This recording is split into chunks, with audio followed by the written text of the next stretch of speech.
Good morning प्यारे विद्यार्थियों।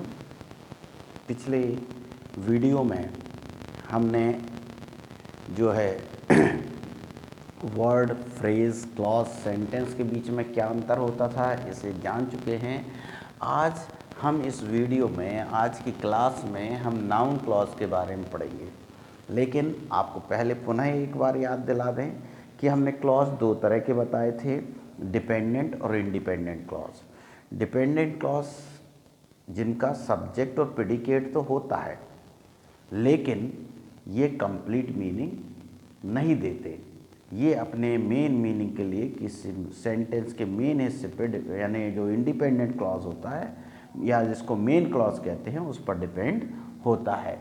इसलिए इनको हिंदी में हम आश्रित उपवाक्य भी कहते हैं। और हमने ये भी बताया था कि ये डिपेंडेंट क्लॉज, हमें तीन तरह के डिपेंडेंट क्लॉज के बारे में जानना है। एक नाउन क्लॉज जिसको हम नॉमिनल क्लॉज भी बोलते हैं, उसके बारे में हमें जानकारी लेना है। तो आज हम इसी नाउन क्लॉज के बारे में जानकारी लेते हैं। शेष एडजेक्टिव और एडवर्ब हम बाद में पढ़ेंगे। आइए हम देखते हैं नाउन क्लॉज कि एक नाउन क्लॉज क्या होता है। A noun clause is a group of words of that dependent clause in a sentence। ये एक सेंटेंस में वो ग्रुप ऑफ वर्ड्स है, डिपेंडेंट क्लॉज का वो ग्रुप ऑफ वर्ड्स है जो किसी नाउन या प्रोनाउन का काम करता है। It has its own subject and predicate. इसका अपना सब्जेक्ट भी होता है और प्रेडिकेट भी होता है। अब इसमें एक नोट भी लिखा हुआ है, इसको नोट कर लेना जरूरी है। पिछले वीडियो में जब हमने नाउन वगैरह समझाया, नाउन फ्रेज समझाया, अब नाउन क्लॉज की बारी आ गई। पुनः वही बात आती है, it gives answer to the question what raised on a verb और preposition in the main clause. ये क्या है, सेंटेंस में वर्ब या प्रपोजिशन पे अगर कोई क्वेश्चन रेज किया जाता है, कोई क्वेश्चन, वो कोई क्वेश्चन मतलब व्हाट का क्वेश्चन, व्हाट का क्वेश्चन अगर वर्ब पे या प्रपोजिशन पे रेज किया जाता है, उसके जवाब के रूप में आता है, तो उसे हम नाउन क्लॉज कहते हैं, अगर उसका सब्जेक्ट और प्रेडिकेट है तो। दूसरी बात, अब हम इसको स्टार्ट करने से पहले हम आपको ये बता दें कि यहाँ हमारे इंग्लिश की वाक्य रचना, जो पिछले वीडियो में भी हमने जिक्र किया कि subject plus verb plus object, object नहीं रहेगा तो ऑब्जेक्ट है तो प्लस कॉम्प्लीमेंट भी हो जाएगा, और नहीं है तो डायरेक्ट ऑब्जेक्ट के बाद कॉम्प्लीमेंट भी आ सकता है। और इस चीज़ को समझ, अगर सेंटेंस असर्टिव नहीं है तो इसमें वर्ब के दो हिस्से जो होते हैं, एच बी और एम बी। एच बी में हेल्पिंग वर्ब और main verb. Helping verb subject के पूर्व आ जाती है, और बिल्कुल ही डब्ल्यू एच क्वेश्चन है तो वो इसके पूर्व लगता है। ये सेंटेंस का पैटर्न होता है। तो अब हम यहाँ, इसलिए हमने इसकी चर्चा की क्योंकि यहाँ ये जैसे लिखा हुआ है, noun clause as subject of a verb. Noun clause verb के सब्जेक्ट के रूप में। वर्ब कहाँ है, ये है, इसका सब्जेक्ट कहाँ है, ये, यानी कि ये सेंटेंस में पहले आएगा। नाउन क्लॉज से ही सेंटेंस स्टार्ट होगा, उसके बाद उसकी वर्ब आएगी, उस वर्ब पे हम व्हाट का क्वेश्चन रेज करेंगे, तो जवाब में हमें ये आगे जो लिखा हुआ है नाउन क्लॉज वही मिलेगा, और जो कि सब्जेक्ट के स्थान पे, इसलिए उसको हम noun clause as subject of a verb कहेंगे। अब हम इसको उदाहरण से समझ लेते हैं। चलिए पहला उदाहरण हम लेते हैं कि when he will come, when he will come is not certain। दूसरा उदाहरण हम लेते हैं, अब इसमें पहले समझ लें तो हम देखते हैं कि when he will come, वो कब आएगा, ये प्रश्न नहीं है। इज़ नॉट सर्टेन, हम बता रहे हैं, ये बता रहे हैं, पूछा नहीं है, बता रहे हैं वो कब आएगा, ये सर्टेन नहीं है ना।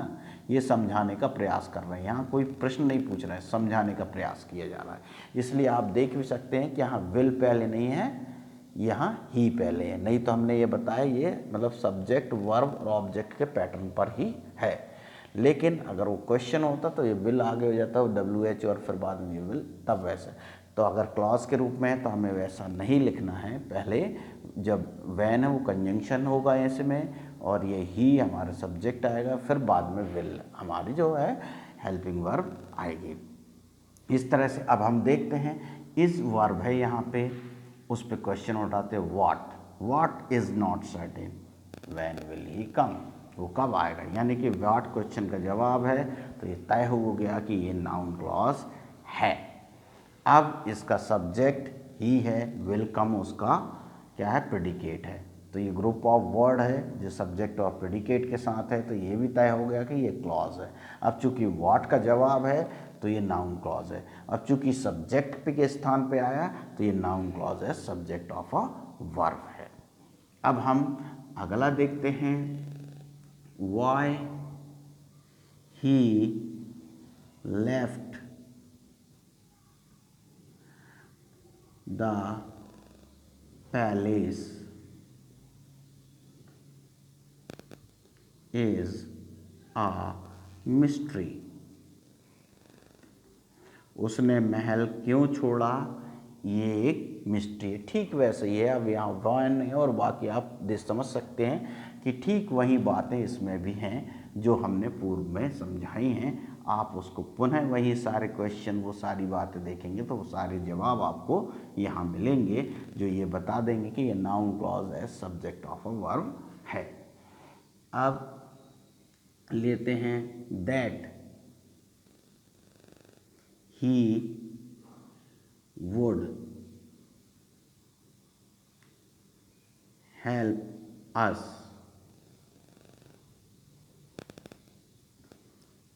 was his promise।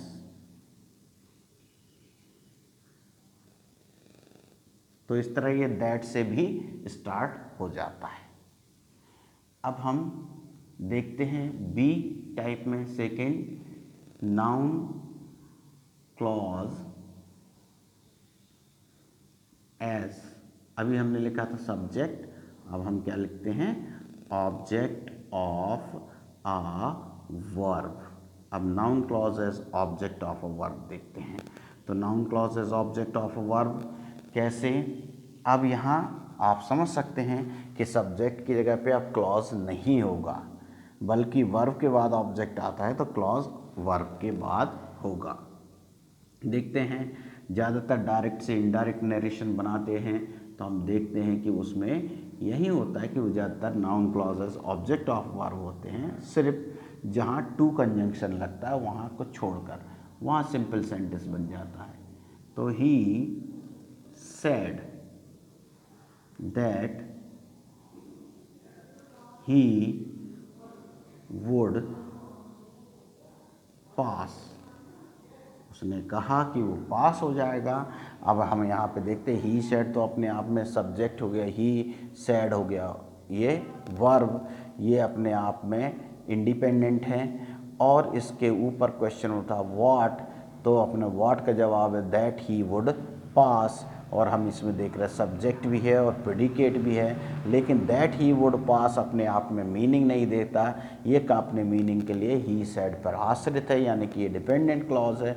और सेड पे हमने व्हाट का क्वेश्चन रेज किया था, उसका जवाब है, तो ये नाउन क्लॉज है। चूँकि सेंटेंस में ये ऑब्जेक्ट की जगह पे आया है तो ये noun clause as object of verb कहलाएगा। अब इसके बाद देखते हैं डू यू नो, जैसे हमने पहला उदाहरण सब्जेक्ट ऑफ वर्ब में लिया था, अगर हम इसको वहाँ लिखते हैं यहाँ पे, do you know when he will come, क्या आप जानते हो वो कब आएगा। तो यहाँ पे अब ये क्वेश्चन फॉर्म में है, लेकिन देखिए व्हेन ही विल कम अभी भी नहीं है क्वेश्चन फॉर्म में, क्योंकि हम केवल क्वेश्चन फॉर्म में मेन क्लॉज को जो है इंडिपेंडेंट क्लॉज उसी को रखेंगे, और क्वेश्चन यहाँ हो गया, और इसका ये पूछ क्या रहा है वो चीज़ है, तो फिर वो हम वो नो पे क्वेश्चन, ये मेन पार्ट हो गया सेंटेंस का। अब इसके ऑब्जेक्ट की जगह पे इसने ये आया हुआ है, और हम देख ही रहे हैं सब्जेक्ट प्रेडिकेट उसका है। तो इस तरह ये क्वेश्चन फॉर्म में भी आ जाता है। अब हम अगले चलते हैं तीसरे एग्जाम्पल की तरह, तीसरे तरह के noun clause as complement of verb, noun clause as complement of a verb, complement of a verb। कैसे, अब हम इसको देखते हैं। पहला उदाहरण कैसे noun clause is complement of a verb होता है। तो हम यहाँ देखते हैं कि बहुत सी वर्ब जो रहती है बी वर्ब के फॉर्म्स वो इनकम्प्लीट रहते हैं। अगर हमने बोला माय सजेशन इज, मेरा सजेशन है, क्या है, दैट यू शुड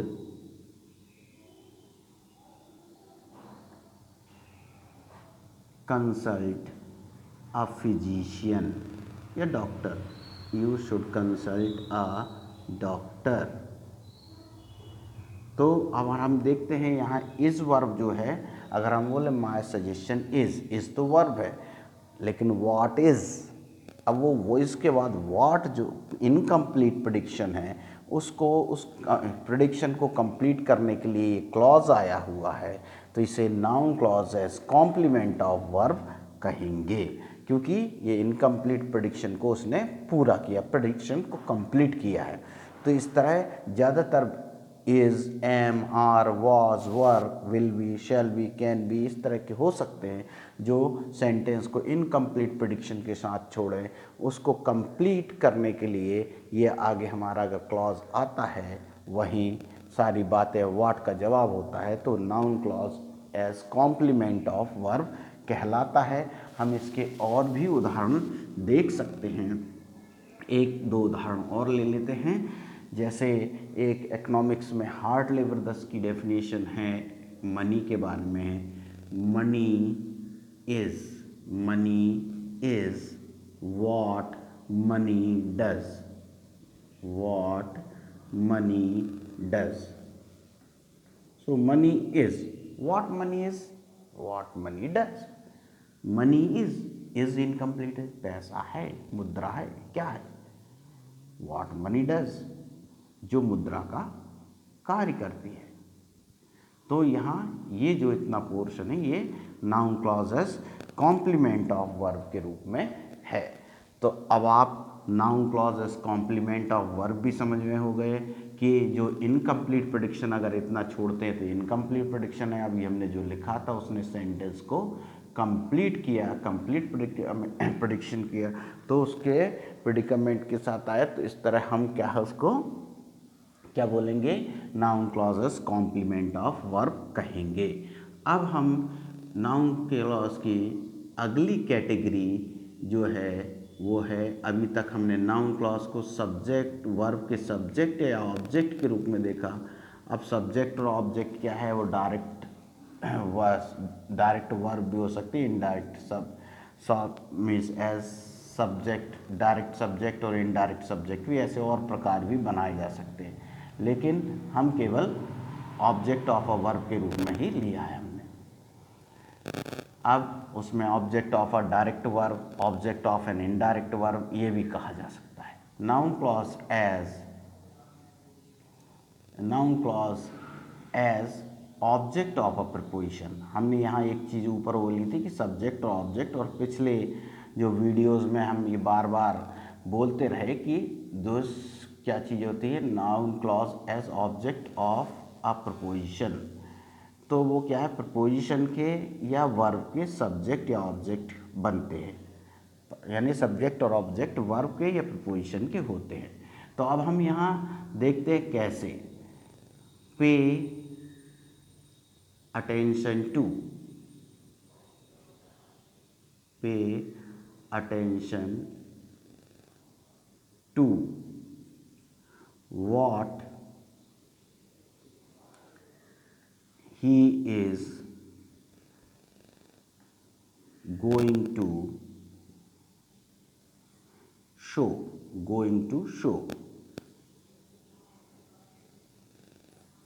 अब यहाँ हम देखते हैं कि pay attention to what he is going to show, वो क्या दिखाने जा रहा है। ये टू प्रपोजिशन है, उसके ऑब्जेक्ट के रूप में ये यहाँ पे काम कर रहा है। तो इस तरह हम देखते हैं कि ये क्या है, टू प्रपोजिशन जो है उसके ऑब्जेक्ट के रूप में काम कर रहा है, इसलिए ये ऑब्जेक्ट ऑफ अ प्रपोजिशन कहलाएगा। अब बात वही आती है, पे अटेंशन टू व्हाट, तो व्हाट का जवाब है he, what he is going to show. Show, अब इसके बाद अगला what he is going to show. अब एक एग्जाम्पल और लेते हैं इसी तरह, जिसमें और दूसरा आए, जैसे हमने लिखा there is no meaning,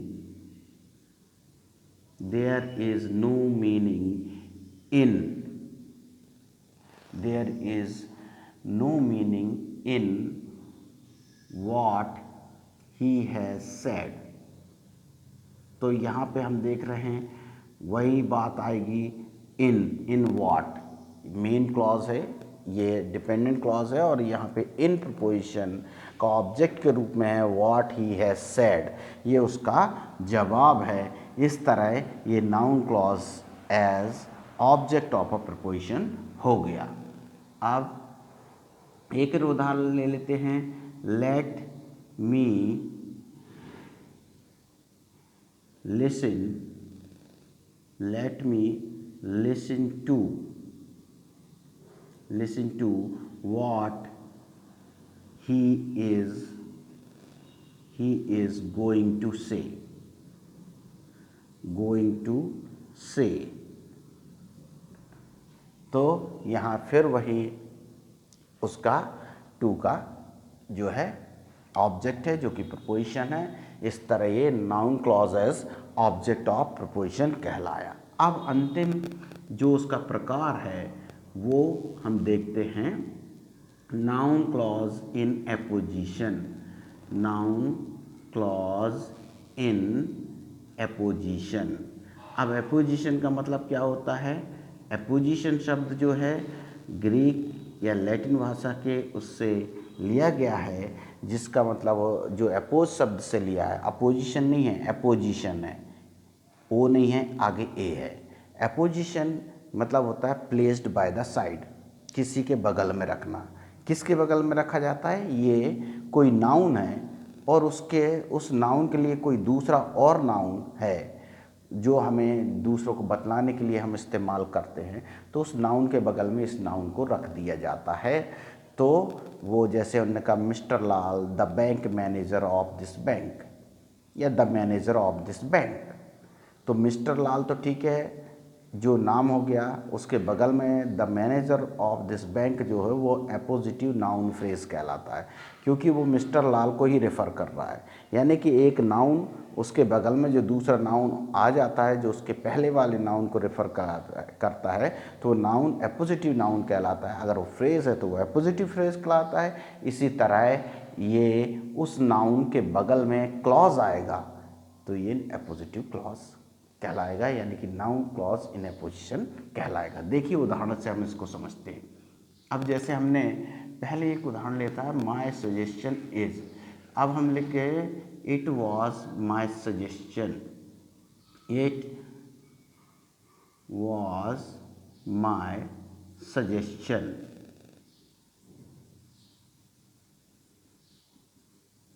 it was my suggestion that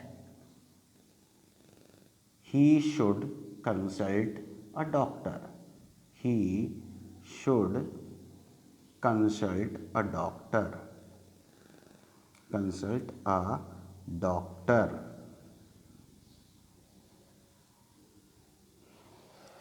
ये मेरा सजेशन है, क्या सजेशन कि उसे डॉक्टर की सलाह लेनी चाहिए, he should consult a doctor. तो हम देख रहे हैं कि यहाँ जो that he should consult a doctor, ये क्या है, सजेशन है। वो सजेशन क्या था, that he should consult a doctor, that he should consult a doctor, ये मेरा सजेशन था, यानी सजेशन को रेफ़र कर रहा है ये पूरा क्लॉज। तो ये नाउन क्लॉज इन एपोजिशन कहलाएगा। अब इसी तरह और भी हो सकते हैं, जैसे उन्होंने कहा he came to the conclusion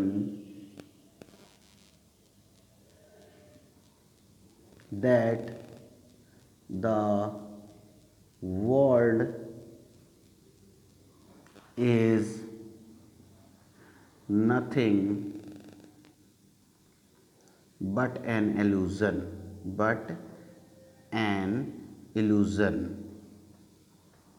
वो इस निष्कर्ष पर पहुंचा कि ये संसार सिर्फ एक भ्रम है, मिथ्या है। ये वो निष्कर्ष, तो ये संसार एक भ्रम है, मिथ्या है, ये क्या था?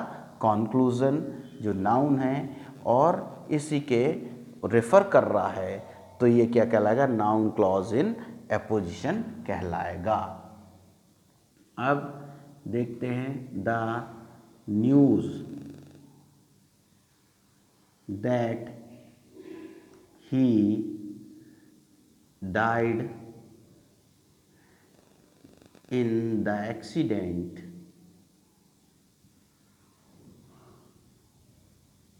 the news that he died in the accident is true। The news क्या थी? न्यूज़ जो नाउन है, और वो that he died in the accident, ये रेफ़र किसको कर रहा है? न्यूज़ को रेफ़र कर रहा है। अब नहीं तो हम तो इसको ऐसे भी लिख सकते हैं द न्यूज़ इज़ ट्रू, लेकिन वो न्यूज़ क्या है उसको और उसके इन्फॉर्म कर रहा है, तो इस तरह वो, लेकिन वो क्या है? व्हाट वाज द न्यूज़, तो वो न्यूज़ को रेफ़र कर रहा है, इसलिए कोई डिफाइन नहीं कर रहा है न्यूज़ को। न्यूज़ क्या है वो बता रहा है, न्यूज़ किस प्रकार की ये नहीं बता रहा है। नहीं तो इसमें यहाँ कई जगह कंफ्यूज होता है, ये एडजेक्टिव क्लॉज है। एडजेक्टिव क्लॉज नहीं है ये नाउन क्लॉज है, क्योंकि न्यूज़ क्या थी उसके एपोजिशन के रूप में ये आया हुआ है, इसलिए ये नाउन क्लॉज इन एपोजिशन कहलाएगा। और ये रेफ़र कर रहा है न्यूज़ को। यहाँ से इसको हटा भी देंगे तो वो द न्यूज़ इज़ ट्रू, लेकिन अब हम कहते हैं कि वो न्यूज़ क्या थी, कौन सी थी, किस प्रकार की नहीं थी, कौन सी न्यूज़, कैसे, कौन सी किस प्रकार की न्यूज़ की बात नहीं हो रही, वो न्यूज़ क्या थी या कौन सी न्यूज़ थी, तो उसको बता रहा है, उसी के साइड में आ जाता है तुरंत। इसको हम नाउन क्लॉज इन एपोजिशन कहेंगे। व्हाट क्वेश्चन का ही जवाब है विच क्वेश्चन, विच न्यूज़, है ना। विच न्यूज़, हमारे पास अगर 10-12 तरह की न्यूज़ आई हों तब हम किस न्यूज़ की बात करें। अब हम यहाँ पे लिख रहे हैं द न्यूज़ इज़ ट्रू, ये समाचार सही है, ठीक है ना। तो ये उसी को रेफ़र कर रहा है, इसलिए नाउन क्लॉज इन एपोजिशन कहलाएगा। तो प्यारे विद्यार्थियों, आज हमने नाउन क्लॉज के विभिन्न प्रकारों के बारे में जाना। इसके अलावा कई प्रकार से और बताए जा सकते हैं। Noun clauses object of a direct verb, noun clauses object of indirect verb, noun clauses gerund